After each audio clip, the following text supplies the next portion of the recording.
What is manufacturing? Manufacturing involves two main basic operations: creation and assembly. To create a manufactured good, raw material is brought into the system and transformed into a desired shape and design, i.e., into a product which has little in common with the original material. Assembly, instead, is the process of bringing together several pre-made objects into a final form. The original pieces are still there in the final product. No change is made. You may disassemble them if you need to. In most assembly lines, an item moves down the conveyor belt to various assembly stations.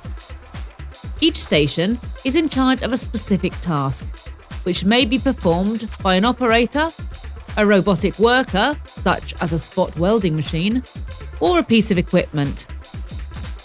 Manufacturing equipment includes machines that create items, assemble items, and help operators to create or assemble items. Each of these machines is designed with an exact purpose in mind, and so they come in a wide variety of styles, structures, and configurations. The milling machine is a common example of creation-based manufacturing equipment. Milling machines transform raw materials such as metal, wood, or plastics into final products or parts to be assembled. They are equipped with tools such as drills, blades, and sanders, which remove material and give the product its final form.